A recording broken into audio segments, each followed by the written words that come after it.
Welcome to my channel. Are you suffering from an eating disorder? Have you always been famous for your strange eating habits among your peers? If eating more than what you should or eating less than what's even acceptable is one of your habits, then it might be time to see a doctor, because chances are you are suffering from an eating disorder.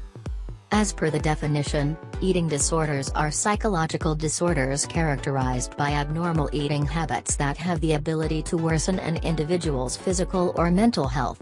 The symptoms include overeating, characterized by overstuffing the stomach by eating large amount of food in a short span of time, or eating too less, thus having a low body weight.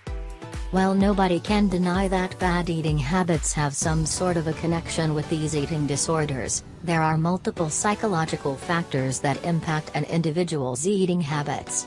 According to Dr. Sandeep Goyal, psychiatrist at Christian Medical College and Hospital, depression and social phobia are present in 2/3 and 1/3 of patients, and these disorders begin around mid-teens. Elaborating on anorexia nervosa, or loss of appetite, Dr. Goyal adds, this condition is characterized by three features. First is self-induced starvation that leads to weight loss. Second is extreme fear of gaining weight or becoming fat, but this intense fear of becoming fat is not alleviated by weight loss. Third is disturbance in self-perceived weight or shape. There are broadly two types of anorexia nervosa: food restricting category and purging category, and there's hope for such patients, provided they are willing to be treated. The first step towards the treatment is to restore patients' nutritional status, dehydration and electrolyte imbalance. Most patients are uninterested in psychiatric treatment and even resist it. But patients must be conditioned well to be treated with various types of psychotherapies, cognitive behavior therapy and family therapy, and medicines. Treatment of comorbid depression is also another way of getting back to normalcy, explains Dr. Goyal. Bulimia nervosa, on the other hand, is characterized by eating amounts of food that is larger than most can eat in a similar period of time, under similar circumstances, showing lack of control over eating during the episodes. It is also accompanied by inappropriate compensatory behaviors in order to control weight, such as self-induced vomiting, misuse of laxatives and excessive exercise. According to doctors, bulimia is more common in females than males, and since most of the patients don't require hospitalization, it can be easily treated with cognitive behavior therapy and medicines. Speaking of deep-rooted psychological disturbances, it is noticed that individuals affected with this disorder frequently suffer from constant emotional turmoils.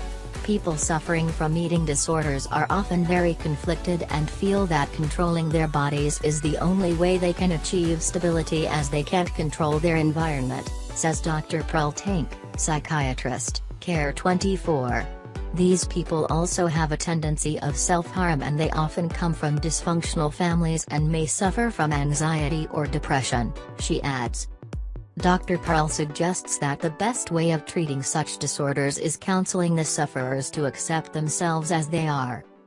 According to people from the medical community, the biggest challenge facing them is the fact that people have started self-treatment of various disorders, and eating disorder is certainly one of them.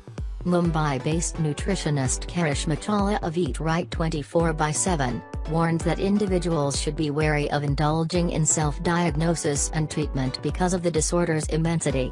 People suffering from an eating disorder typically need help from someone trained specifically in this field.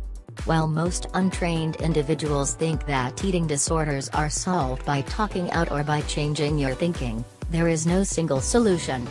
This is because there is no single cause of disordered eating. The etiology of disordered eating is multifactorial, with social, familial and genetic links. An individual with disordered eating isn't just having problems with food, they typically have problems with their body image, have ineffective nutritional coping strategies, have low self-esteem, have no feeling of personal identity, and have a lack of perceived control. In order to break down the hard-to-comprehend disorder into simple terms, Karishma lists out some pointers to explain it and its treatment. Causes: 1. Low self-esteem. 2. Feeling of inadequacy. 3. Lack of control in life. 4. Depression, anger, anxiety and loneliness. 5. Troubled relationships, family and personal. 6. Trouble expressing emotions. 7. History of being mocked about body weight. 8. History of physical abuse. 9. Narrow definitions of a good body. Treatment: 1. Counseling. 2. Checking on vitamin status. For example, individuals who have been avoiding animal foods may be deficient in B12 and supplementation is most helpful. 3. Establishing a normal pattern of food intake. 4. Encouraging a nutritional intake appropriate to the individual needs. 5. Maintaining body weight in accordance to the normal range.